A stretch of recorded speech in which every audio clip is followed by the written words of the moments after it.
Rider, Chapter 23, Dinner for 3. It's very good to see you, Alex. How are you getting on at school? It seemed a very long time since Alex had last found himself in this room, the office on the 16th floor of the building in Liverpool Street, which called itself the Royal and General Bank, but which in fact housed the Special Operations Division of MI6. We're reading the end of the book, last chapter of the book, okay? Alan Blunt, as chief executive, was sitting opposite his desk, as neat and as empty as ever. A couple of folders, some papers awaiting his signature, a single pen, solid silver, resting at an angle. Everything in its place. Alex knew that Blunt liked it that way. Blunt didn't seem to have changed at all. Even the suit was the same. And if there was a little more grey in his hair, who would notice when the man had been entirely grey to begin with? But Blunt was not the sort of person to grow old and wrinkled, to wear baggy jeans and play golf and spend more time with his grandchildren. His job, the world he inhabited, had somehow pinned him down. He was, Alex decided, a 21st century fossil. It was the last week of November, and suddenly the temperature dropped, and as if in response to Christmas decorations, which were going up all around. There had been a few scatterings of snow. That wasn't enough to settle it, but had added a certain chill to the air. Walking to the office, Alex had passed the Salvation Army band playing "Good King Wenceslas." The players had been huddled together as if for comfort, and their music had been cold and mournful, as well as slightly out of tune. He couldn't hear the music in the office. The windows would doubtless have been doubled or tripled glazed to stop any sound coming in, or more importantly, leaking out. He focused his attention on the man sitting opposite him and wondered how he should answer the question. Blunt would already know, of course. He probably had access to Alex's school reports before they were even printed. Alex had just completed his first week back at Brooklyn School. Blunt would know that too. Alex had no doubt that he had been under 24-hour surveillance from the moment his Qantas flight had touched down at Heathrow Airport, and had been hurried out through the VIP channel to the waiting car outside. The last time he had taken on Scorpia, he had been shot, and MI6 certainly weren't going to let that happen again. He thought he had seen his tail once. A youngish man standing on a street corner seemingly waiting for a taxi. When he had looked for him a second later, the man had disappeared. Maybe it wasn't. Blunt's field agents knew how to live in the shadows. And so finally, he was back at school. For most of his kids' age, his age, it meant coursework and homework, lessons that dragged on too long, and terrible food. For Alex, it was all that and something more. He'd been nervous walking into Brooklyn on a chilly Monday morning. It had seemed a long time since he had seen the familiar buildings, the bright red brickworks, and the long stretches of plate glass. Miss Bedfordshire, the school secretary, had always had a soft spot for him. He had been waiting at his reception. "Alex Rider!" she had exclaimed. "What has it been this time?" "Glandular fever, Miss Bedfordshire." Alex's illness had become almost legendary over the past year. Part of him wondered if Miss Bedfordshire really believed in them, or if he was just playing along. "You're not going to have to drop back a whole year you're going to have to drop back a whole year if you're not careful," she remarked. I'm very careful, Miss Bedfordshire. "I'm sure you are." Instantly, Alex had been worried that he wouldn't fit in, but from the very first moment he arrived in, was almost as if he hadn't been away. Everyone was pleased to see him, and he wasn't as far behind as he had feared. He would have an extra tuitioning in the Christmas holidays, and with a bit of luck, he would be at the same level as everyone else by the next term.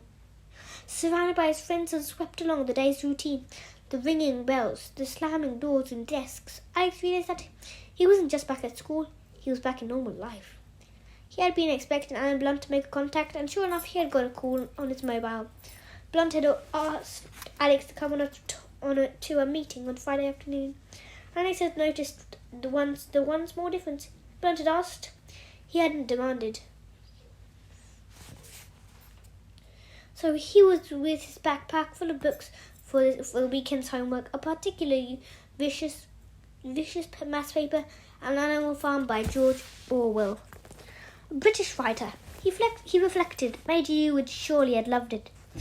Alex was wearing his school uniform, dark blue jacket, grey trousers, and purposely crooked tie.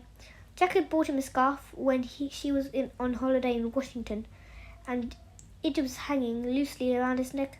Apart from this, he felt comfortable looking the same as everyone else. There are a few things you might like to know, Blunt said, starting with a message from Ethan Brooke.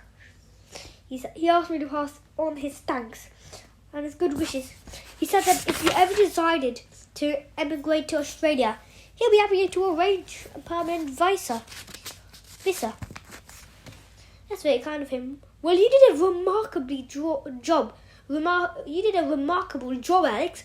Quite apart from tracking down our missing weapons, you've more or less destroyed Snakehead.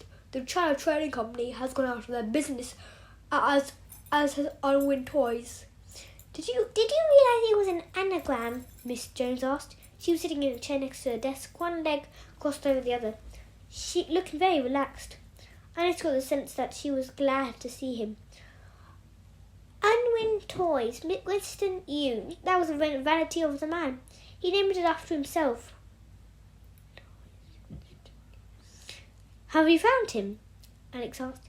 He had last seen you climbing down the ladder towards the motor launch, and he didn't know if he got away. Oh yes, we found what was left of him. Not a pleasant sight. Blunt folded his hands in front of him. You dealt with quite a lot of his own people before ASIS could reach them, he went on. I think you know that he killed Captain of the Library in SAR, De Winter, after your escape from the hospital. Dr. Tanner committed suicide, possibly follow orders from you. ASIS did manage to pick up the rest of the staff, though 2 guards and one of them with a fractured skull, and a handful of nurses. They also came and arrested a man called Varga. That meant nothing to Alex. He was a technician, Miss Jones reminded him. He had helped adapt Royal Blue to work underground. He also organised the detonation procedure. Now Alex recalled the man he had glimpsed in the library in Star, setting up the scanner for Major U. He was a fairly low-level Scorpio operative, Blunt added. From Haiti, I understand. He'd been questioned and provided some useful information. How was Ben? He's still in hospital in Darwin, Miss Jones said. He was lucky. The bullets didn't do any serious damage, and the doctors say he'll be out by Christmas. We'll look after him, Blunt added. Better than you looked after Ash? Alex looked Blunt straight in the eye. Yes, Blunt shifted uncomfortably. I wanted you to know, Alex, that we had no idea about Ash's association with Scorpio.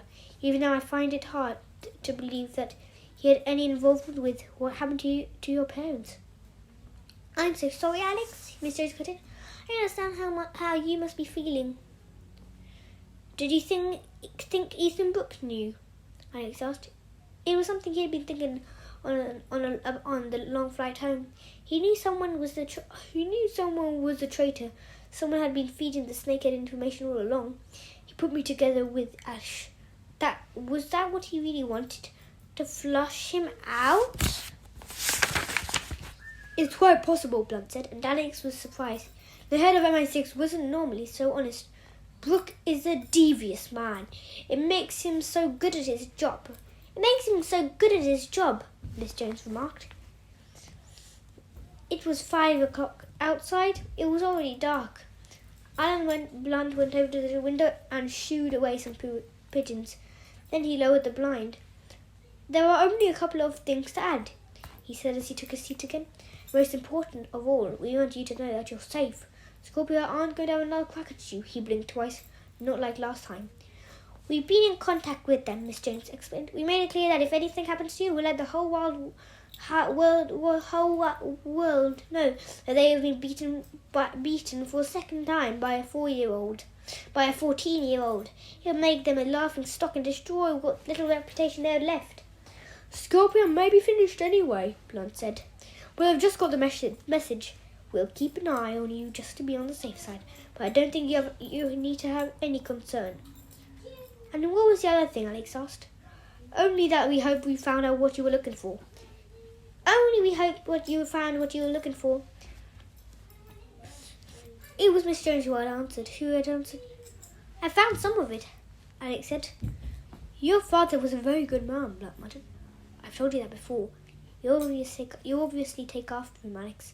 And maybe when you leave school, you'll think again about intelligence work. We need people like you, and it's not a bad career. Alex stood up. I'll show myself out, he said. He took the tube back to Sloane Square and then a bus along the King's Road to his house. He had told Jack he would be late home from school. The two of them would have supper together when he arrived, and then he would start his homework. He was seeing his friend Tom Harris tomorrow. Chelsea were playing at home to Arsenal, and somehow Tom had managed to scrounge 2 tickets. Otherwise, he had no plans for the weekend. Jack Salby was waiting for him in the kitchen, putting the final touches to a salad. Alex helped himself to a glass of apple juice and hoisted himself onto one of the bar stools by the counter. He liked to talk to Jack while she cooked. How did you get on? She asked. It was fine, Alex said. He reached out and stole a piece of tomato. Alan Blunt offered me a job. I'll kill you if you take it. Don't worry, I'll let him know that I wasn't interested.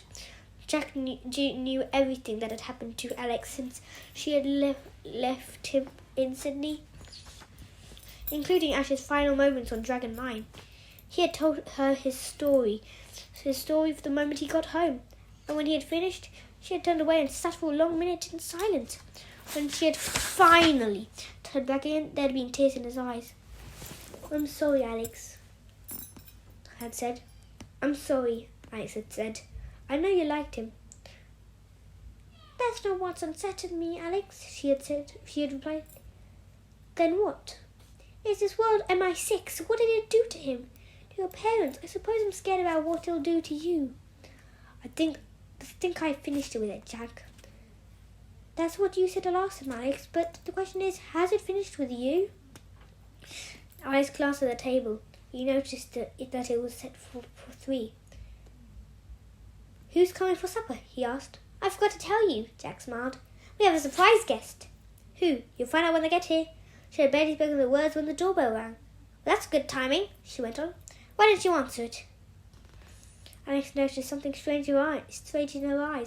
It wasn't like Jack to have secrets from him. He was still holding the piece of tomato.